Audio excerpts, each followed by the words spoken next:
Good evening, students. In this class, we are going to learn a chapter generator and transformer production. So, generator and transformer are both very important component in power system.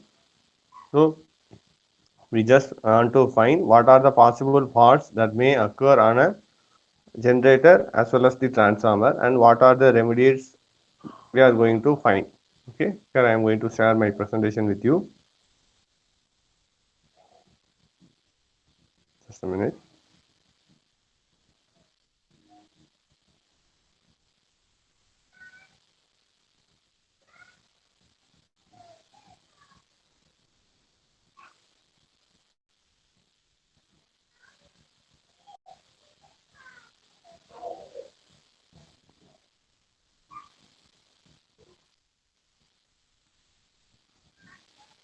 So, as a part of our third unit, we just learned about current transformer and potential transformer and their application. So major component, one is generator, another one is transformer. So only two things are we are left out. Remaining three, motors, bus bar, and transmission lines are already learned. So generator. So generator which is used to convert the mechanical energy into electrical energy.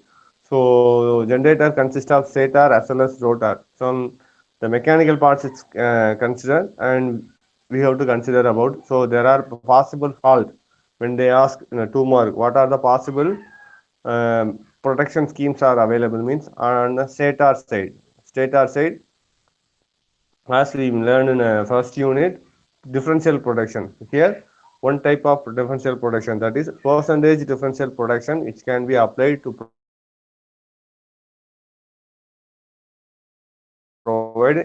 stator's protection. Second one is to provide protection against stator interturn fault. Third one is stator overheating protection. These three products are protection methods of stator of a three-phase generator for a rotor as well as field ground fault protection. Loss of excitation, that means the excitation can fail, that is detected by the loss of excitation. Then protection against rotor overheating because of unbalanced stator current.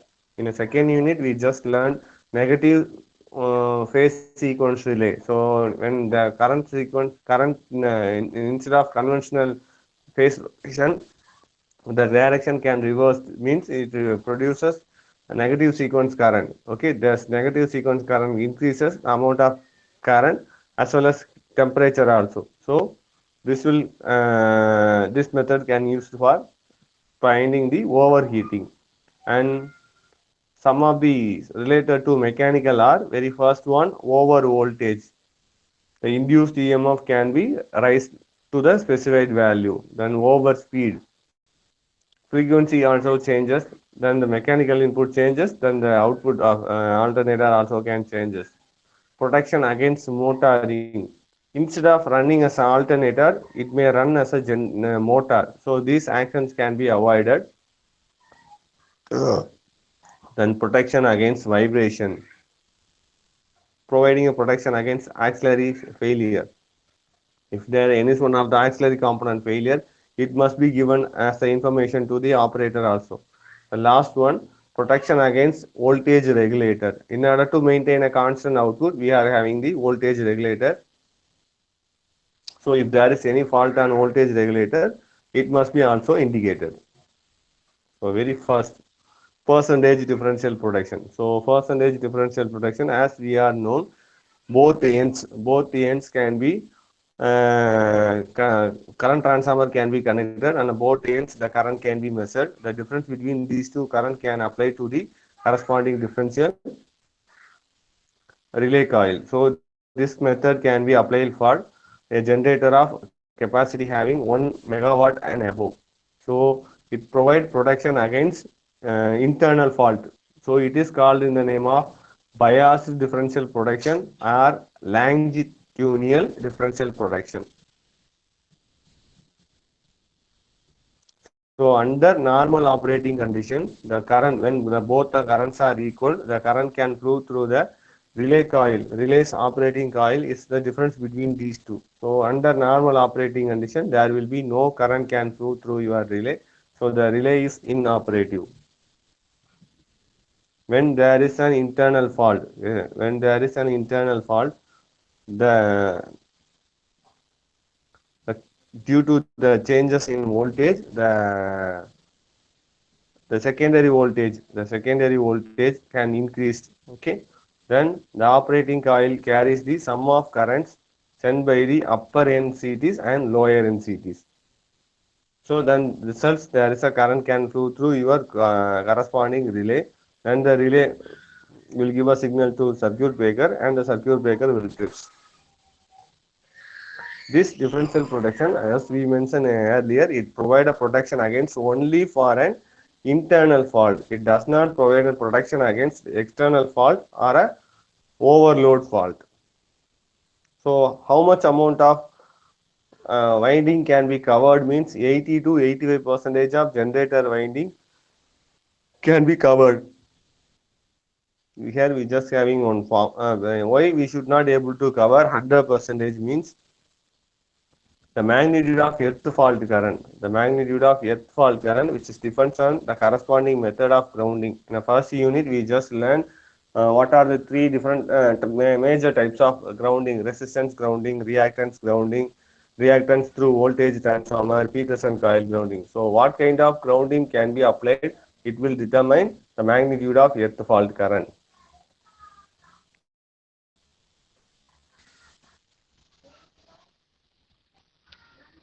So we just want to give a restricted earth fault protection. So restricted earth fault protection. Let us consider the alternator is solidly grounded. So here let us consider the neutral of the alternator is connected through some resistance. Okay, the Rn denotes the resistance which is connected in the neutral. So the as mentioned earlier, 100 percentage of protection of your winding is not possible. So only a limited percentage of winding alone protected. So remaining part of winding is unprotected. So how much amount of protection, which will depends on the value of your grounding resistor and the corresponding settings in a relay. So general 80 to 85 percentage are protected against the fault in a ground fault. So 50 to 25 percentage of windings are left out. That means those are unprotected. There will be one formula is there. So this formula, this will be the fault current. So you just want to find P, as we mentioned earlier, P is the protected here. P is the percentage of protected winding. 100 minus P is the percentage of unprotected winding. So we just want to find how much amount of winding can be protected with the aid of this fault current. Okay, fault current IF is equal to P divided by 100 and V divided by Rn, where the V is the neutral voltage, Rn is equal to neutral grounding resistance. So based on this formula, now we are going to find one problem. Okay, this problem may ask in a part C.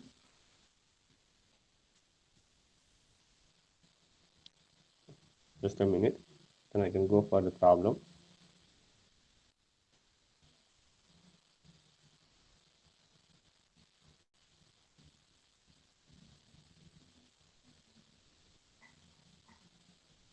Just a minute. Here the problem is there.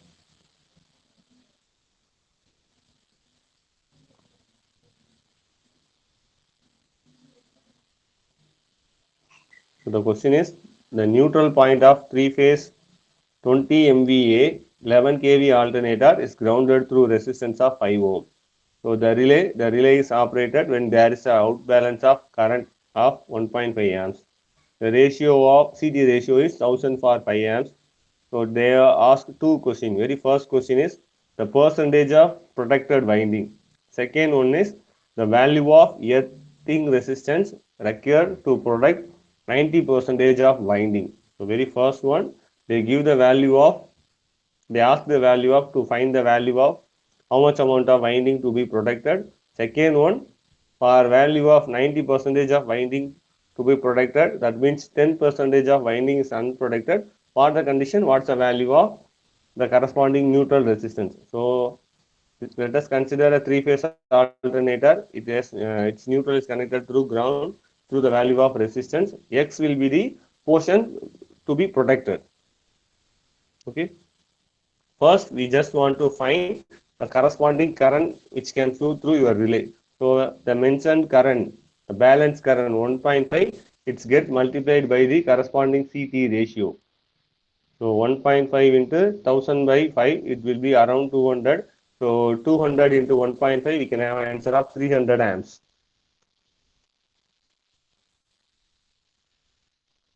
So as we mentioned earlier, X be the unprotected winding. X be the unprotected winding. So what is the EMF is EMF which is induced on unprotected winding is X percentage of rated. So what's they mentioned in the rated is 11 kV. So X percentage of 11 kV. So X by 100, 11 into 10 to the power 3 divided by root 3. So simplified, we are having 110 X divided by root 3. So what a formula we just learned here? The fault current IF is equal to P divided by 100 V divided by Rn. The same formula can be applicable here. Fault current is uh, V by R. So what's the value of V? Here the V is 110 X divided by root 3. The value of R is unknown. The first one, R value is 5. So you have to substitute the value of R as a 5. Then simplifying, we are having current, the current which is equal to 22x divided by root 3. So as they mentioned, the fault current is 300 amps. So 22x divided by root 3 is equal to 300 means the x equal to 300 into root 3 divided by 22 is just at the value of 26.36. This will be the winding unprotected. So what they ask, the question is percentage of protected winding. So protected winding 1 minus x. So 1 minus x here. So you just convert, subtract this one from 100.